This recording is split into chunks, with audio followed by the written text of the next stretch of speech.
Hey, everybody. Welcome back to Strong Witness. We do it every Tuesday at 6 p.m. Central. We are on here sharing stories, and the stories vary. Sometimes they're heavy. We talk about heavier topics, and sometimes we talk about lighter topics that we can connect with, laugh with, build community with. So today's topic to me is already fun. When we were sitting behind the scenes or backstage, and we were talking about. Not necessarily strong witness at first, but the show's topic. Today's topic is HBCU pride. And I was kind of laughing with, they were doing a little bit of reminiscing and a little bit of storytelling about the schools that they went to and their experiences. And then I had to laugh to myself because I did not go to an HBCU, but I went to a smaller state school in the mountains of Pennsylvania. And I guess if there was an extreme of what in your mind an HBCU would be, I went to like, I don't want to say the extreme opposite, but it's pretty far down the line of my undergrad experience. But anytime we reflect upon a school, especially undergrad, I think most people have some funny stories to share about why they attended that school, things that happened while they were there, friends they still have. Now, I didn't go to a HBCU, but I will say I've attended quite a few parties at HBCUs, and I have enjoyed myself. Be it, I think I've been to Lincoln. I have one of my friends on here. We went to high school together.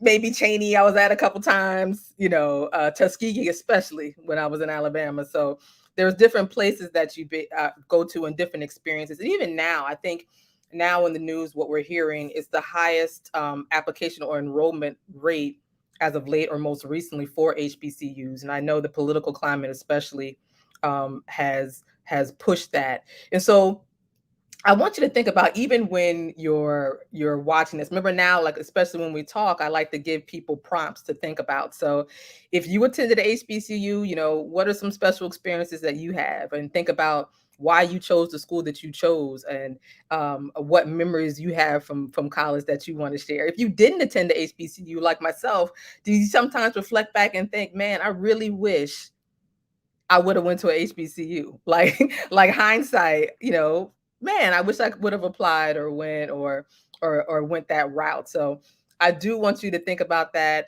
If you have a story that you would like to share, make sure you let us know, jump in the comments, and we can get you on here. If you have some questions to ask these individuals, make sure you put it on here too. So listen, in the flyer I put, we were representing 4 schools, but now we got a 5th. The last minute we added somebody on here who was going to share about Howard University. So I'm excited about him coming on to share, but I'm going to play this strong witness video first. Make sure you all tag and share, ask your friends to join, and especially those that have gone to a HBCU or would like to. So let me see here. I'm going to tell you a little bit about Strong Witness, and we are going to get going. Let me see here.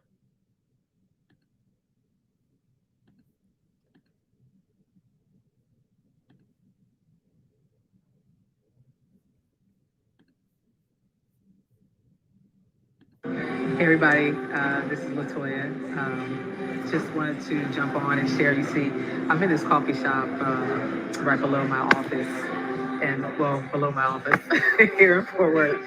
And I love coffee. If you know me, you know how much I love coffee. I especially love Zinnia coffee. So make sure you go on their website, register. As a little side note. But I'm in a coffee shop, and I was thinking to myself, what better place than to have conversation, right? Or share stories. I mean, really think about it. How many conversations, stories have you shared with somebody else over a cup of coffee or at a coffee shop, just talking, flowing, sharing, or just listening and being connected to somebody else's words? That's exactly what storytelling is. This community, this connection, this give and take of information, this give and take of life experiences.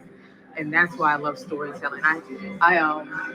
I was pleasantly surprised this morning where somebody I'd known for a long time connected with me because of a story that I had shared recently. Or I had a good conversation this afternoon with somebody, and we talked about those life experiences, right?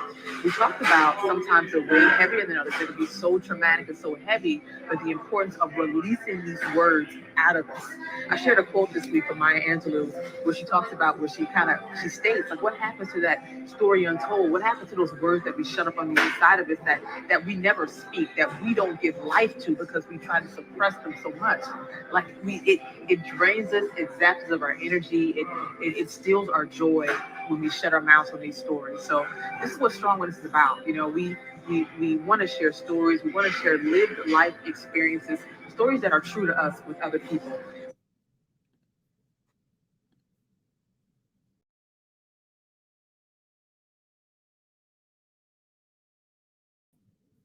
All right, so that is what Strong Witness is about. And I try to tell people that's what we express. So, this idea that we hear stories all the time and stories are expressed to us all the time. We can think back today. It's what I ask everybody to do. How many stories did you hear today? How many stories did you share today? You could sit in a coffee shop and share about 10 stories alone. So, this space right here, we're allowing people to come up and share their experiences, especially when it comes to HBCU pride. So I'm going to bring my friend Leslie up first, and I'm going to ask her um, to share the story, to share her story. So Leslie, I'm going to bring you up. Here you go. Leslie, how you doing? Good. How are you? Good, good. And I was joking with Leslie, like for anybody, because when she came on, she said, "Yeah, I gotta go get my water." And I was like, "Leslie, thank you for staying. It's good to hear that because being in Texas, but being from New Jersey, we pronounce the word water way different. So it's the little things like that that make you like that nostalgia, like you feel home again, like when you hear somebody say water the same way you say water, right? But Leslie, what's up? Thank you for coming on. What Oh, school did you no go to problem. again? So you can tell everybody what school you went to. I went to the Lincoln University, the first HBCU. So All we are right. indeed the trendsetters of HBCUs. There you go. All right, and so I'm gonna move out the way, but I'm gonna allow you the space to share your story. And I'm gonna throw this in there. I didn't even ask you about this, but we went to the same high school, and I kind of even want to know before you start sharing what made you want to go to a HBCU, because I was trying to reflect back to like the counseling office and the banners and stuff like that. I don't remember seeing any HBCU banners up there. But I don't know if that's where you gonna start your story anyway, and I could just move out the way, but I'll just let you flow. Are you good with that? Yeah, that's fine. Okay, and when you're done, I'll come back in. But you can go ahead.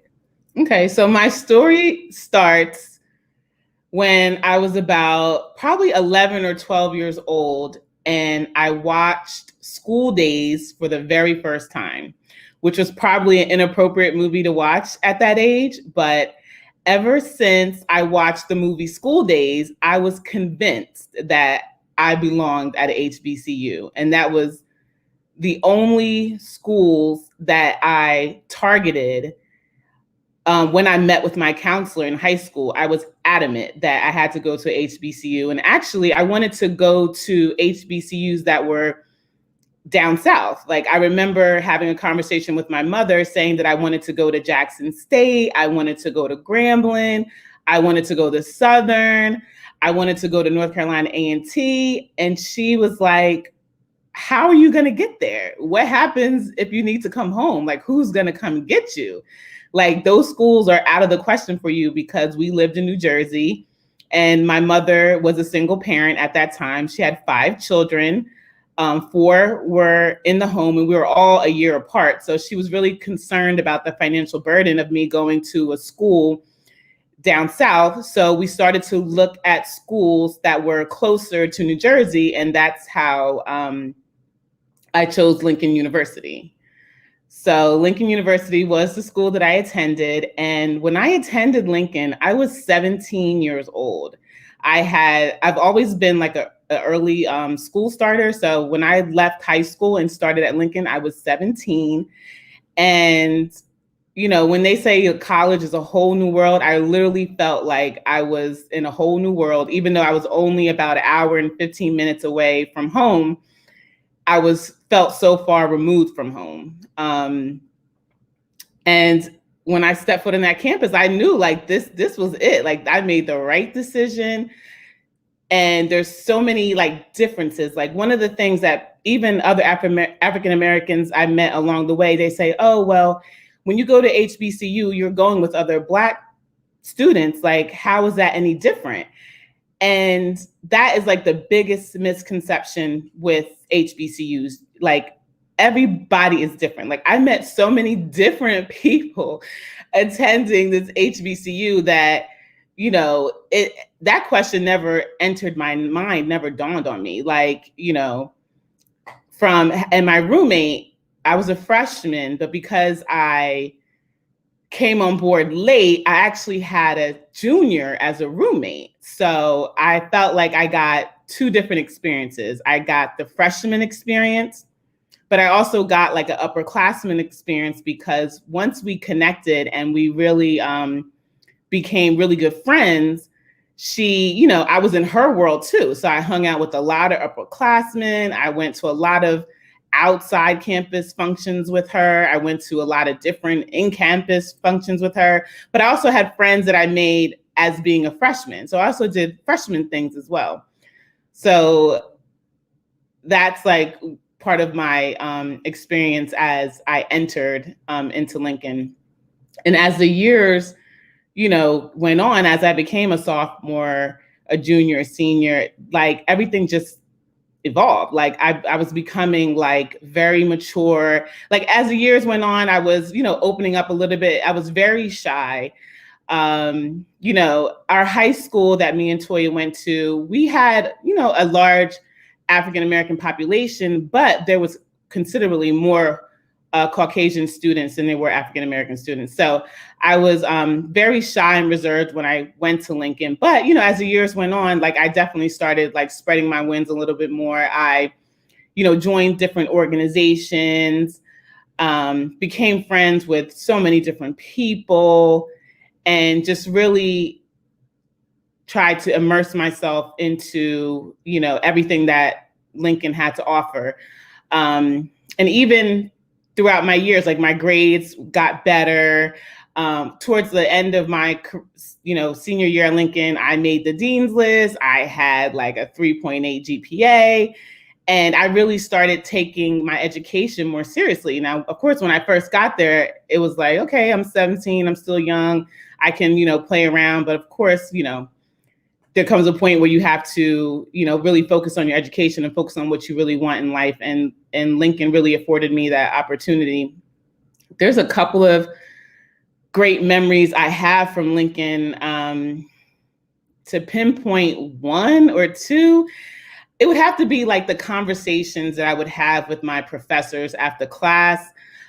Specifically, Dr. Hbcu, he was a history teacher, and I would just meet him after class and be like, what can I do to like, get the benefits out of this experience? And we would just sit down and have long conversations, about his background, being from Nigeria, me having Caribbean parents and that experience, talking about his children and talking about school and history and how passionate I was about history, but I felt like it wasn't going to make me a lot of money. So I wanted to defer from that. But just having him convince me like, no, you should, there's so many different options and so many different things you can do with everything. You can do both. He almost had me convinced to minor in history, but I decided not to. But those are those types of things that I don't hear a lot of other people who don't go to HBCUs get, that intimate relationship, and not, when I say intimate, that one-on-one connection you can have with your professors and really learn something, learn about life, learn about different cultures. And, that was probably one of my greatest profound memory of attending a HBCU. Yeah, that's good. That was really good. You said something a minute ago, and I was like, "Ooh, I want to jump in there." But what you said, and I'm glad you mentioned School Days, because I intentionally watched School Days, um, like the weekend before, last weekend, not this one before, and because I wanted to see it over again from the beginning and the experience. I remember watching it when I was younger and just being like, "Wow, it was just fun," and then watching it again in college, but then watching it recently. But I was intentional. So School Days in a different world. I Yes. think those two things together made you think about HBCUs and Hillman College, which isn't great. Absolutely. Okay. Yeah, But that Hillman just reinforced what school days provided, which was like I said, I was adamant. And when you talked about like school counselor, like there was no HBCUs mm-mm, on in that hallway, that guidance counselor not at hallway, all. but I didn't need it to be because I knew what I wanted to do and where I wanted to go. Yeah, that's dope. So what you're saying is that seed was planted early. And I love how you did that. Like, no, mom, I'm going here, here, here, and here. And that's a valid question that parents will say. You know what I mean? Well, how you gonna get there? And then how you gonna get home? But I'm glad that you were adamant at even finding, you know, a Lincoln. Was it? Did you have any other options, or Lincoln was it? No, it was Lincoln. There was Cheney. There was Dell State, Morgan, Yeah. Bowie. Like there was a lot. Uh huh. But Okay. I chose Lincoln. Okay.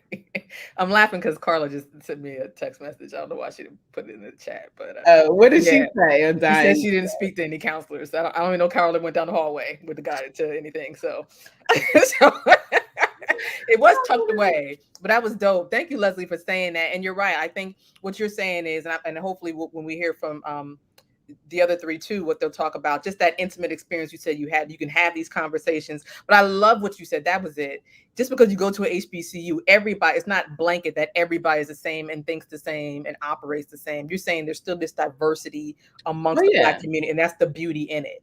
Right. That And just okay. like, you have your bourgeoisie, you have your, kids from Brooklyn, you have your people from Philly, Mm-hmm. Maryland. And it was so crazy to me how different everybody was. And after a while, like you can tell, like, okay, I think that person's from like DC, Maryland, or I think that person's from Philly, but everybody acts like different. Like, and Mm-hmm. even people from Jersey, you got your Southern Jerseys, you Yeah, got it's a the country, you difference. got the North. It's a So difference. everybody's Yeah, just different, and if you come in thinking that everybody's the same, you're not going to get out of it what you need to get out of it. that's awesome. Thank you, ma'am. All right, so we're gonna move you down, but we're gonna stay down below because I'm sure we'll pull you back up soon. So, Okay. all right, so yeah, that was Leslie Lincoln. Now I went to visit Leslie one or two times with one of my friends at Lincoln, but it was a cool experience, even those few moments that we were there on the visit. But I like what she said. She made up in her mind when she was younger. She watched TV, the movies, the movie School Days by Spike Lee, TV A Different World, and just said to herself, "This is exactly what I want, and I'm going after it." What's awesome about her story is that she didn't get deterred by anybody, not the school pushing the HBCU or even having a banner up, because it's not that hard to put a banner up. But or her mother saying, "Well, how are we gonna work this out?" She figured it out. Actually, Leslie always figured things out when we were younger, that what she was gonna do, and kind of did what she was gonna do, which I guess is a different story for a different day. But that's exactly what she did. But now I'm gonna bring up Dr. Dolphine. Right now, if you saw the flyer, you saw two schools around her name because she went to two different HBCUs. She has her shirt on. Actually, everybody has their shirt on. So we're gonna pull her up right now so you can see her. Dr. Dolphine, you got what's the back of your shirt say? The front says UAPB. Okay. And the back says I mastered at Prairie View. If you okay. Oh, that's good. You made that? Yes, oh, nice. My friend made it. My line sister made my shirt. Yeah. You got good friends. You got good friends then. I need a friend to make me to make me a t-shirt. But that's good. So you got two and you can flow however you want to flow, but tell us about your HBCU pride. Why you chose what you did, any culture, any great experiences. So I'm gonna move out the way and just let you flow too, okay? Absolutely. Just being modest. I want to thank you for inviting me on. But I guess mine was a little bit more modest, just to have the ability to apply for a couple of schools. And I believe one of my schools was Philander and University of Arkansas at Pine Bluff. So I had family members that attended UAPB. The name was different at that time. So I got accepted and it was time to go. So that is what led me to an HBCU. it was probably one of the greatest experiences of my life. Again, undergrad is a little different from graduate and that master's level. So just the whole experience, the connection, lifelong friends. It was awesome just to be among people whom you felt connected to. Uh, my instructors, Dr. Godwin, and so many more, they just kind of take you under their wing and they say, hey, we can do this. And so it's just like awesome to have that feeling, being on the yard, feeling a part of something, and actually not having that, as you grow up and younger, trying to feel your way through and figure out where you fit in. And University of Arkansas at Pine Bluff was my first experience in feeling a connection. Um, to be a part of history and pride and creating a powerful person, which that's what I feel like I am now after attending UAPB as well as Prairie View A&M University.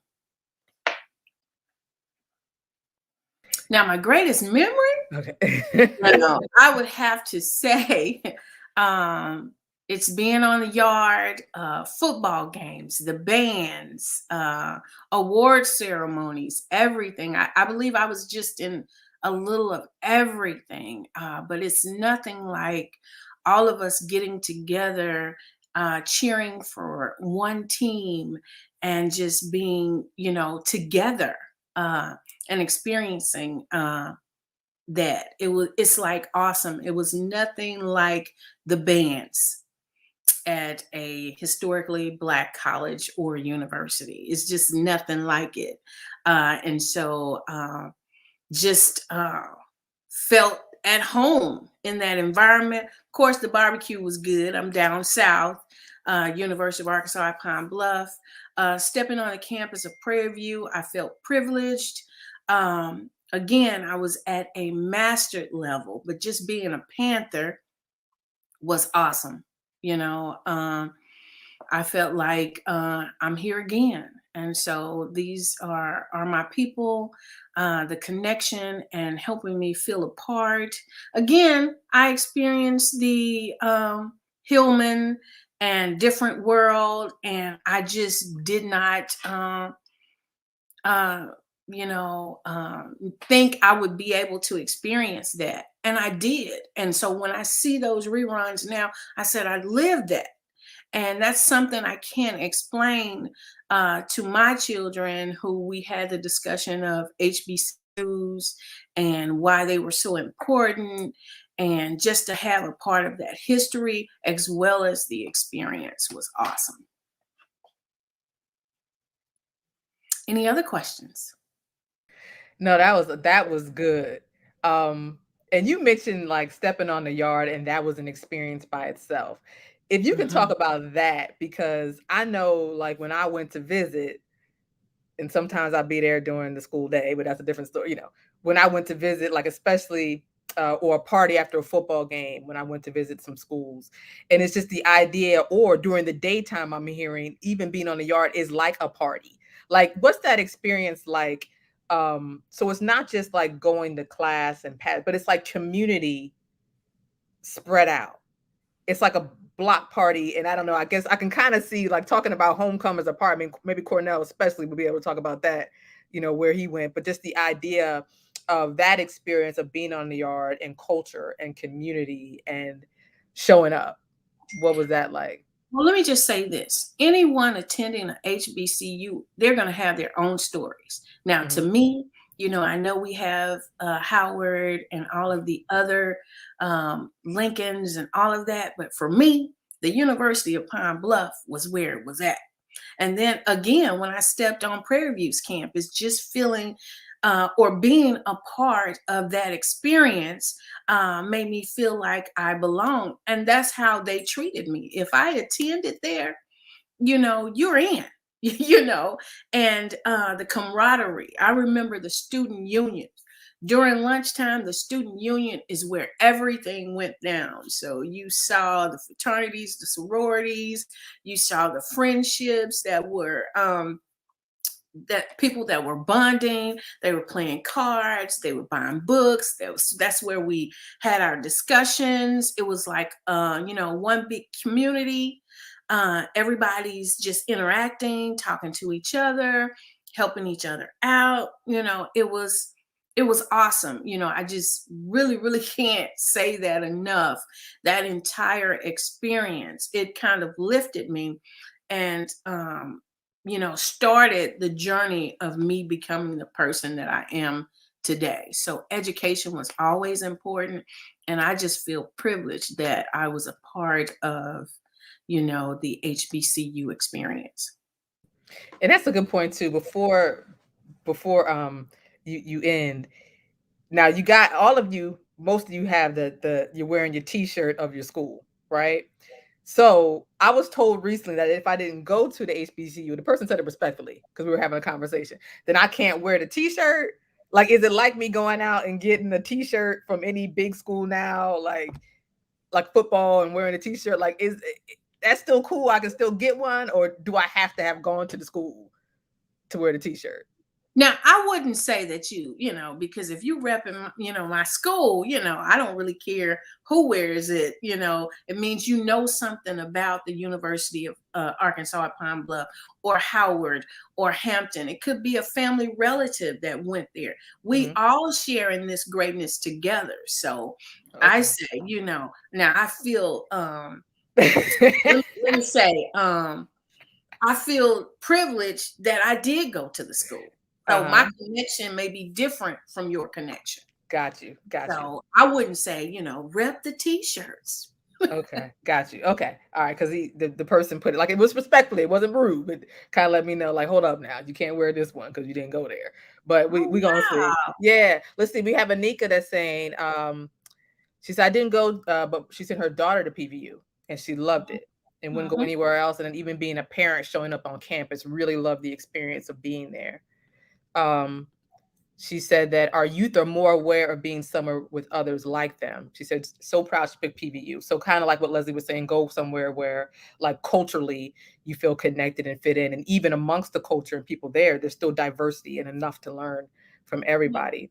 And I don't want to take up too much of your time, but again, the explanation or explaining to my children was a little different about going to a HBCU, and to say to them that it's something, it's an experience, the whole thing is an experience.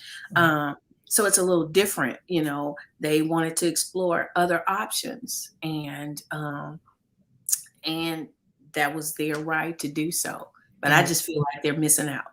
Yeah.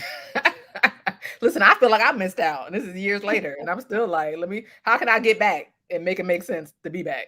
But all right. Thank you, Dr. Dolphin. I appreciate that. But I'm gonna bring you down, but we'll pull you back up. We're gonna have some more chats. So now our newest guest, and I say newest because he was recently added, so we're gonna pull him up.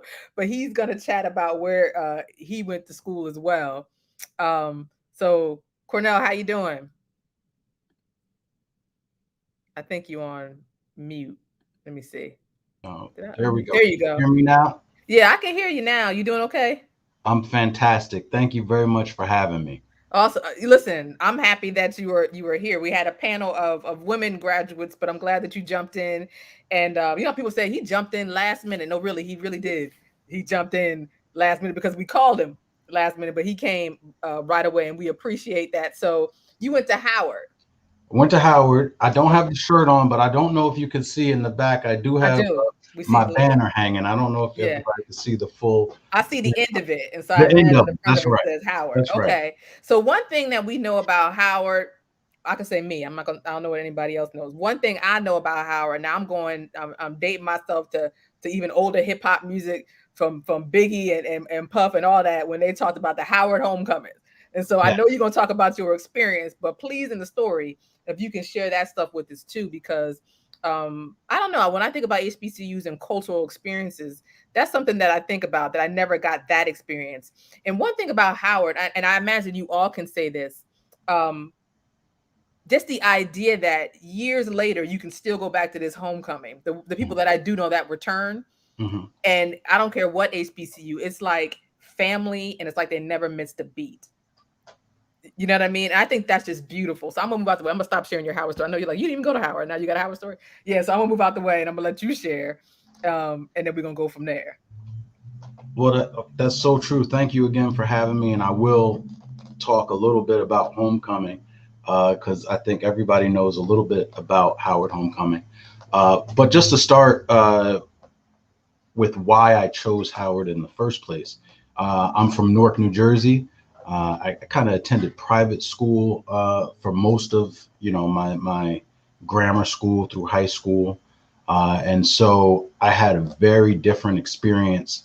Attending some very elite grammar schools and high schools where I was very much in the minority, and had a fantastic time there, fantastic education, blue ribbon schools, but just a different experience where, when you're one of, a handful of African Americans in the entire school, your experience is a little bit different.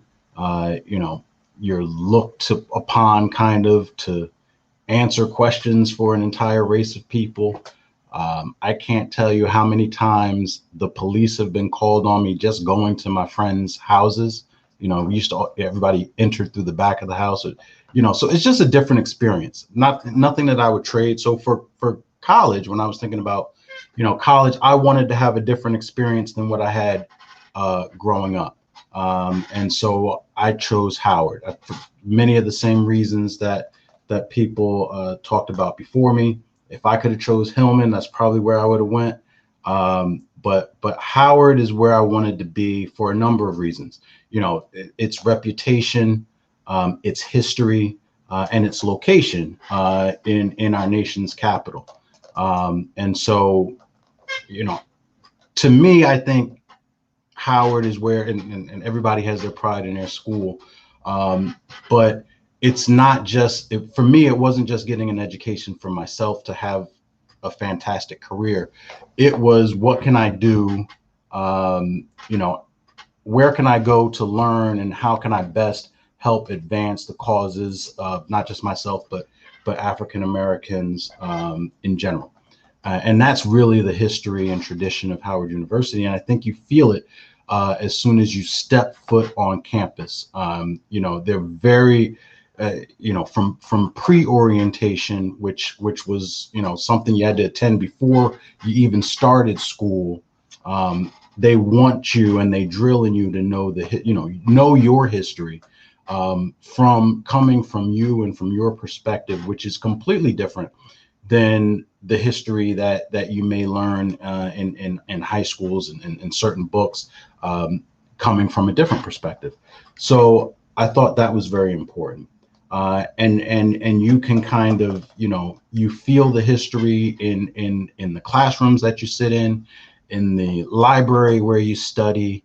And I had, a favorite room where I studied at in Founders Library, which is the same room that Thurgood Marshall and the NAACP prepared the case of Brown versus the Board of Education, right, which had such a tremendous effect. So that history, and I will shout out Leslie. Thurgood Marshall did attend Lincoln University and graduated from Lincoln in undergrad, but graduated from Howard Law School.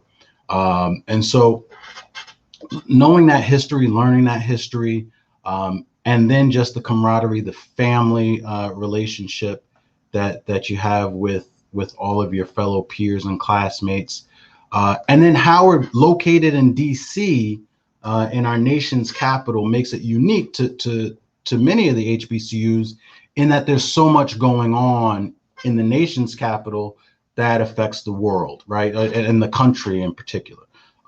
So, everybody had fantastic internships, whether it's, on Capitol Hill, working for this senator, working for this congressman, working for, NIU, whatever it is, whatever you were into, there was some type of position available to you that was at a national and federal level, working at the White House. And so I think while we had a great time, and we will talk about homecoming, and Howard does party hard, but we work hard, and we understand that commitment to making contributions for people greater than ourselves. And I think that's really what Howard is all about, and the history and the people that attended Howard and the contributions that they've made to society. So it's a magical place. That's the only way I can kind of explain it. It's a place that, and to kind of segue into homecoming, when you graduate and you go back home and you get into the workforce, the world is very different than it was at Howard, right? So, you're coming back wherever Fortune 500 company you're working at, or whatever company, right? Every year for homecoming, I don't know the percentage of people that come back, but it's a very high percentage of people that come back every year, just to spend a weekend with each other, to recapture, kind of that feeling in that moment. The yard, I think one of the people that spoke earlier mentioned kind of her sorority sister. I pledged a fraternity, Alpha Phi Alpha, while I was there. And I just got back. I'm not going to date myself and tell you what year anniversary it was, but I just had a trip, an anniversary trip with my line brothers, several years after I pledged. And it was just a magical time, right? And it continues after, college, that you have an incredible circle. A village is what we like to call it. And I can't tell you how many different opportunities I've been afforded just because of my village, right? Just because of the conversations that I'm having with people, to uplift them, to be uplifted. And so it's been a magical time. Homecoming is incredible. Everybody comes through to homecoming. And no matter what you like, homecoming is a magical time. It's going to be different this year. We didn't have it last year, because of COVID and things of that nature. But I think all HBCUs are fantastic. But for me in particular, Howard was the choice, because I wanted, after I graduated, to make an impact for our community, and I felt that history would help me do that.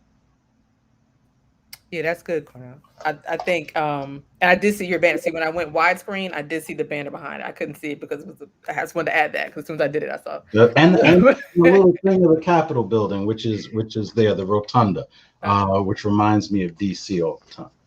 So your choice was, you wanted to make an impact in community. One of the reasons why you chose Howard. But I love that you said that, because in my stories today too, I made a post and it shows the various people that work in the White House that graduated from HBCUs, and they're all standing on these steps and they have shirts or sweaters on. And I remember thinking that's dope, like just the experience. But you're saying, Howard location alone provides those opportunities amongst everything beautiful that was shared about HBCUs that you said a second ago.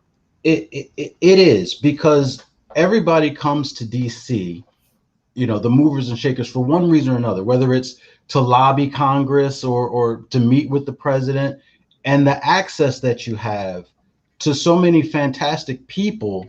That was something I didn't anticipate, right? I did not anticipate sitting in meetings next to Felicia Rashad, right? Or General Colin Powell, just to show you how different, right? He's a general, he's a Republican, she's fantastic. These are just, Governor Doug Wilder. These are just people you would see on a regular basis on campus. It's an average day? This is an average day. Oh. I mean, Bill Clinton used to come to campus, just to have lunch. I mean, this is an average day. You never know what's going to happen. And so I think there were opportunities there, no matter what your interest, right? No matter what your field, um, no matter what your politics, there were opportunities there. I have close friends that have worked in the White House for every administration, since Bill Clinton, right? Every administration, and I mean close friends that I could get on the phone, in a heartbeat.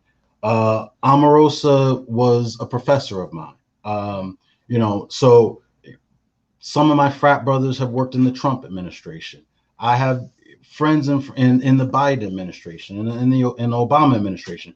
So those opportunities wouldn't have been afforded them, in my opinion, possibly, if they weren't there initially in DC to have, especially some of these internships on working on Capitol Hill, set the stage for so much more. So I think the history of Howard, the culture there, and the location, it makes it especially important. Yeah, and you mentioned too, and the same thing with Dr. Dolphine, like your fraternity, her sorority, and just the idea of that community as well. So like community within community, and this family, and then years later, I know you say you weren't going to date yourself. I made the years extreme. It may not that many No, years, that's okay. but years later, years later, you're still connected to It these is, individuals. and you don't think it's special because it's you, but when you talk to people, when I talk to people that went to Rutgers or went to, they don't go back for homecoming. Like, that's not a thing. When I talk to people that pledge fraternities and sororities, it's over after college for the most part. If you pledge, the Divine Nine, it's a lifetime commitment, right? It's not done when you're done with undergrad. That's the easy part.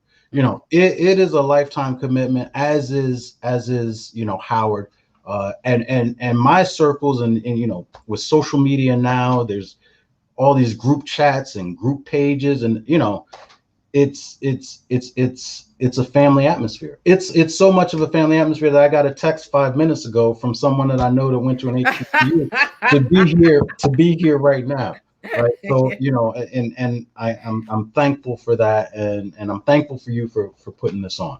No, I'm thankful for you because that's awesome. Thank you so much for even mentioning that. And I guess Howard would be extremely dope, especially in the city and an HBCU. And so I appreciate that, Cornell. I'm gonna drop you down. And our last storyteller, our last sharer, if you will, not as is Dr. Holly. Now we went from I imagine Arkansas Pine Bluff is in the country setting. Maybe I'm wrong, or it's in the city. I don't know. Leslie went out not too far outside of Philly, but I remember going down some long roads and then kind of being out there a little bit at Lincoln. Howard's right there in the city. Now, when I was traveling from the East Coast to Texas, I remember passing a sign that said Grambling, and it seemed like it was country, out in the country. But I'm going to let Dr. Holly tell the story about what took her from city life to Grambling. So I'm going to pull her up. Dr. Holly, long time. It's good to see you.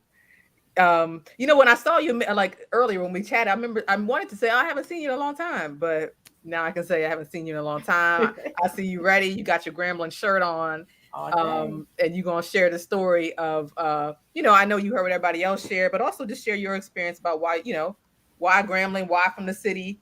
And it is country, isn't it? Isn't it out in the country? Okay. Right. So I'm going to let you, I'm going to move out the way, and I'm going to let you flow and share your HBCU pride story. Okay. Yeah. So thanks for having me back again. Love coming on Strong Witness. I appreciate this segment a lot because it's so timely for our, younger brothers and sisters that are looking at, colleges and universities. So for me, my grandmother was actually from Sylacauga, Alabama, and she told me at like 10 or 11, like, you're going to Talladega College. And I'm like, what is that? She didn't know that it was a HBCU. She was like, it's a black school, and that's where you're going when you get ready for college. And I'm like, okay. But having fast forward to like high school, lived in Alabama for like a semester, a couple months. I was like, I'm not going to Talladega College. Um, so senior year, I like high school was just a rough time for me for a myriad of reasons. That's a whole nother strong witness episode. But I graduated from night school with a 1.9 GPA. And I remember my academic advisor, Mr. Simon, he's a white man, and he said to me, like, listen, you're not going to get into college. You're not going to get into a 4 year, university. At this point, you just need to go to a community college and let that be it. Of course, I'm paraphrasing, but that was the gist of the conversation. And I was so pissed. And my husband was like, well, maybe that's what motivated you to, be who you are today. And I was like, yeah, but I felt like um, that wasn't his place. I think the conversation could have been like, listen, because you graduated with a 1.9, you might want to start off at a junior college or 2 year college and then transfer into a university, a bigger or 4 year university. But that was not the conversation at all. So by that, I was very, I think I was between angry and discouraged. And I was like, I'm getting out of Illinois. And I started applying to PWIs because I really wanted to go to California and be a Trojan. I applied to UNLV. I just wanted to go west. Don't ask me why. And I applied to Chicago State and did not get in. I also applied to this private all girls private college in Chicago, and I did get accepted, but tuition was ridiculous. So I was like, I'm not doing this. I still want to leave. So I'm at home. This was like early July, and I see a Burger King commercial with Eddie Robinson and like a couple of, football players in jerseys, and I'm like, Grambling, what is that? Right? I see this black coach, and I don't know. I found out that that was basically HBCU, and I was like, you know what? I'm applying there. So I learned about Grambling and I learned about Southern University, which is in Baton Rouge, close, like 45 minutes outside of New Orleans. But Grambling is up on I-20, which is not too far outside of Dallas if you go west, and then not too far from Jackson State if you go east. Jackson State is in Mississippi. So I applied to both. I got into Grambling and I got into Southern with my 1.9 GPA. Grambling was like, come on, come now. I still to this day have my acceptance letter. Yes, it is framed. I still have it to this day. Southern was like, yeah, you can come, but since you applied so late, you can't start until January of the upcoming school year. And I was like, oh no, I'm not staying. So I left.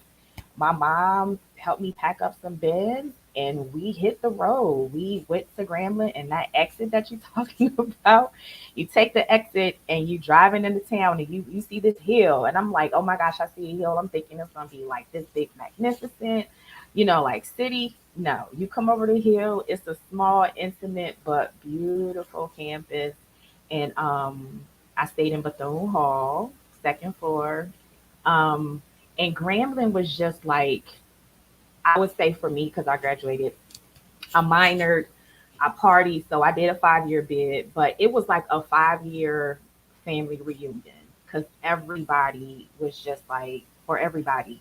You had your packs, and I won't say cliques, but I'll say packs because people who were from where you from, that was the thing, right? Because it was like you had a taste of home, somebody who could understand your language. Being from the Midwest, I don't say soda, I say pop. So it was good to see and hear other people who talked like me, who dressed like me, who understood again my part of the country where I was from.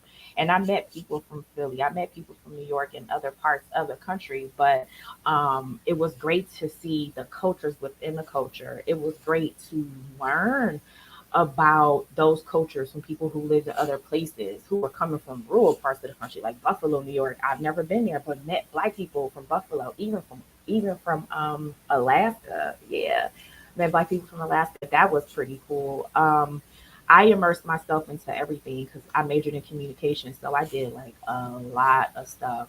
I worked in the library. I mean, everything that was available to me that I could literally do, I just became a part of it. I had some very great instructors as well, professors.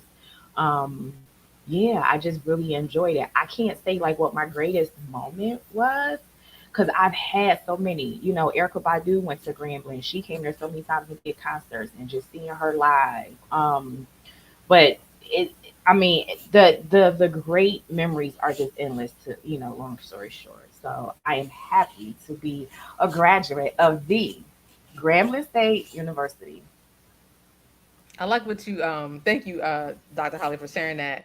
And especially I like what you said too, because sometimes college in general, that's a lot of people's story, unfortunately, of the people that should be boosting us and helping us, the people in our high schools that should be saying something, speaking into young people's lives.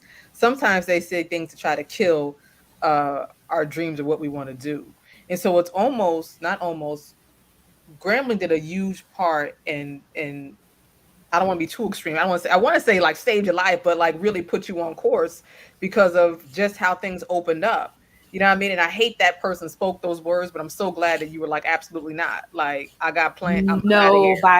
Nobody, but I won't even say nobody. I'll just say nobody outside of a HBCU was taking me in my 1.9. Hmm. Yeah. Southern and Grambling was like, we welcome you, come through.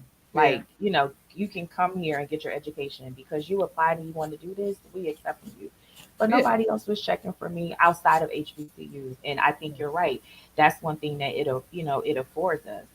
Sometimes life isn't, for me, I can only say in high school, like I said, I had a lot of things going on personally. So I wasn't 110% focused where I got the scholarship. So I graduated at 3.5 or 4.0. I literally had a 1.9.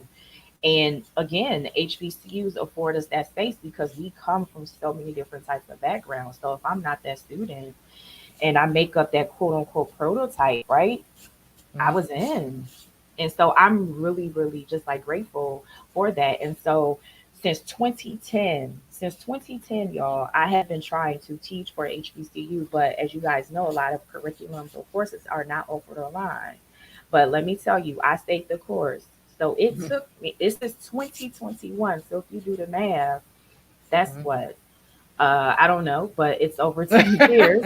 I'll just say this. I am officially a Uh-huh. full-time assistant professor at Lincoln University. So I'm an Okay. HBCU professor. And when I tell you it took me from 2010 to 2021 Hmm. Hmm. to get there and to give back, oh my god, it's been amazing. Now, have I taught at PWIs in Philadelphia and other cities? Yes, but that has never been my goal. I Hmm. tell because I know people who teach at American U and Georgetown and DC, and I say congratulations, but when you get into an HBCU, let's talk. And I say that with pride because I don't find it hard to get into a PWI. But HBCUs, I just think it's something different and it's something special. So I'm finally happy to say that I am an HBCU professor. Oh my God, it feels, I still pinch myself to this day. That's So awesome. I know stay I the celebrate course. with you. I'm excited for you. I'm excited for you. So that's awesome. I think it is awesome. And I'm glad that you did stay the course, even back when those words were spoken to you and then finding a place you call. You say you did a 5-year bid, but it was an enjoyable bid that you did down at Grambling State. Um, but I'm going to thank you, Dr. Holly. I'm going to bring everybody back up real quick before we um, log on off. Holly, you stay there. Okay. That's Dolphine. Bring you back. Leslie. Cornell. There we go. So all our HBCU graduates minus one because I did not, but I had applied story I was gonna tell. I applied to one. Let me explain for grad school. And I applied late. It was later in the spring. And I applied to the HBCU and I applied to Auburn. And when I went to the HBCU down in Atlanta, um, it was really hot that day. The air conditioning was broken, and the person I went to meet wasn't there. And so this is the furthest I've been from home, like from Jersey. And my mom was like, nah, you're not going here. And I was like, and I couldn't make the case because we had made an appointment to see the person. The person wasn't there. The AC was broke. Everybody in the building was like, I'm leaving. And then we just went over to Auburn in Alabama. And then that's where I ended up going. But like I said, Auburn's not too far from Tuskegee. I was at Tuskegee a lot. So I feel like maybe that was the deal. I don't know. But let me see. A couple comments that I want to make sure that we get in. Portia said, "Absolutely, I agree. I feel like I missed out on going to a HBCU, but every chance I get, I experience HB. HBCU culture and performances, lectures, athletic events. It's nothing like the culture and the experience. And I think that's what we're seeing now. I don't know about you all, but like with Deion Sanders at Jackson State, I feel like I'm locked in the TV, like to see what he's doing and his next move. And I kind of want to hear and see what people are talking about, or like what Cornell is saying, just the idea of these opportunities. And now I feel like I'm more locked in the news to see what our young people are doing and what comes from HBCUs. Um, Let me see. Portia also said, thanks for the invite. Love these conversations always. As an educator, always exposing my students to HBCUs. So I just think that's amazing. What do you guys have any final words for either maybe a student that's thinking about going to a HBCU? How about, you know what? Let me just talk about myself real quick. What words do you have for people that didn't go and didn't get the full experience? But what can we do now, whether it be giving back? It'll be kind of odd for me to hang out on HBCU campuses randomly because I got a job and I like to keep the job I had. But you know what I mean? Like, what's a way that we can be maybe feel involved even though we're not, you know what I'm saying? Like how can we do that? How can we stay connected other than going back to grad school once again? I think if you're in a position to hire interns or hire graduates, from HBCU, whether it's, undergrad or graduate school, definitely, do that. If you're in a position where, you can maybe, talk to, I think when I was like at Cheney had an expo, for example, and I was talking to, again, different department chairs and things like that to offer my services, say this is what I do in my businesses. These are the type of interns or students that I'm looking for. And then if you ever, made a position where you maybe can guest lecture, for the department to which you have, a master's or doctorate degree in as well. Right. That's what I was going to say. Like maybe being an adjunct professor or a part-time professor at a HBCU, you'll feel the connection because of the students and the staff. And a lot of my professors didn't go to HBCU, and a lot of them were white, Caucasian. So, but they felt the connection, and they still offered those same stories and experiences that I spoke of earlier. Mm-hmm. That's good. But That's I would good. say through there are so many, the Divine Nine, as a member of Alpha Kappa Alpha, there are always opportunities to volunteer, community service. Again, it's lifelong. So we continue to do that, as well as HBU is one of our long-standing subjects that we're always talking about, Mm-hmm. and so we're Mm-hmm. always raising money, we're always volunteering, we're always, having some type of event before COVID. But there are always opportunities to volunteer, to donate, to be a part of the experience. Mm-hmm. Yeah, I would say it starts with, knowing our history, taking the time to be connected to the community and to the culture. I think as we get older and we get so busy in our lives, we tend to section off kind of like almost like an island.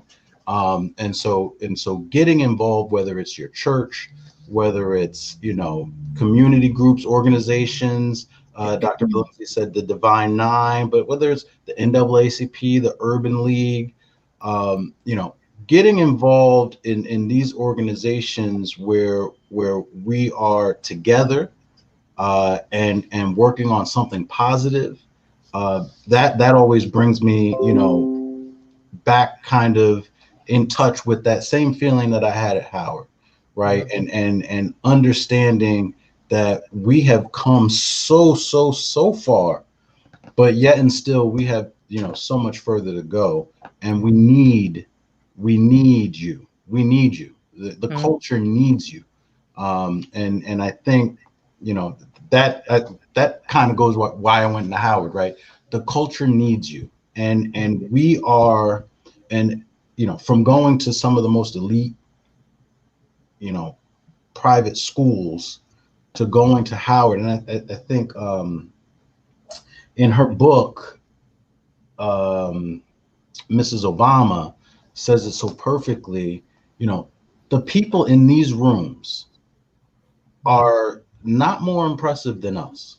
You know, whether it's, you know, these people in these rooms in the White House, these people in these rooms in government, in Fortune 500 companies, they are not smarter, they are not brighter than any of us, than any of our kids. And so to make sure we give our children and those young ones, even if they're not our children, that message of confidence, Yeah. and hope, and to know how good they are, how loved they are, and that they have these circles that they don't even know about. You know, that they have these people that you don't even know that care about you and what you're doing, and will look out for you. I think I can't stress how important that is. Yeah. I love that you said that message of confidence. I think that's exactly what all four of you have done in your sharing. And I'm seeing the some of the comments, just the idea and the message that you all sending of, man, like a part of a family, the message of confidence that, especially if you're watching now, like you want to go apply to a HBCU, you have the ability to do so. There are people in communities that will accept you, you know what I mean, to not be discouraged from one, and then to follow your dream. That's why here, all four of you had said somewhere in there, like, no, this is what I want and this is what I'm going after. um uh Let me see here. Anika asked, she said to pass it forward. Like, what I'm going to ask the question, what can you do? Let someone know that you know. And also, we can always donate our time or our services. Um, I had a thought in my head. I think what's great too about the HBCU community now, where a lot of the bigger name people are going back, whether it be the coach or the teach. I can't remember the professor's name, the doctor. She didn't get tenure at UNC and she went to Howard. You know what I'm saying? Like basically saying, listen, okay, well, oh, now you want to give it to me? Well, thanks, but no thanks. I'm going over here. And what that does, and I can't imagine that if I was on campus, like I would feel empowered just off the strength. Like she made that move, kind of like what Cornell was saying. Like now I got opportunities and I can sit in rooms with people. We never had, I mean, if a celebrity came to our school, they came for something and they left. They didn't just roll up in the mountains somewhere, but just to know, that's a beautiful experience. So man, I appreciate you all coming. And HBCUs are just, I mean, yes, like when like the bands and homecoming is great, but you guys have shown tonight there's so much more to the experience culturally, like Leslie was saying in the beginning, or what Holly was saying, just this opportunity you have me here. But Dr. Dolphine was saying, just the idea from the yard and the community, like everywhere you move, it seems like it's love and it's culture and it's diversity. So I appreciate you all. And real quick, Anika is saying, Dr. Holly, what's the name of your book behind you that you have? She wants to know the name of the book you have hanging up. You're on mute. I'm sorry, I was muted. I apologize. The name of my book is called Get Your Mind Right, Get Your Money Right, the Successful Mental Health Guide for Entrepreneurs. Mm-hmm. I do have a copy of it too back there in my bookshelf. I'm not, I was going to get up, but there's stuff behind me. I didn't want to trip on the thing. So I'm just going to point that I got a signed copy back here. Let me know if you want to see my signed copy. But I thank you all for jumping on here, all four of you. I appreciate you. And continue Thank to go you. on. Thank you for having me. Do dope stuff. Wear your t-shirts, and I'm gonna keep wearing my Strong Witness t-shirt. Okay. If you see me out there with one of your t-shirts on, don't listen. I'm supporting. I'm supporting. I told you, still Absolutely. All right, you all. Thank you so All right. much. Thanks for having me. Have a good night. Thank you. Good night.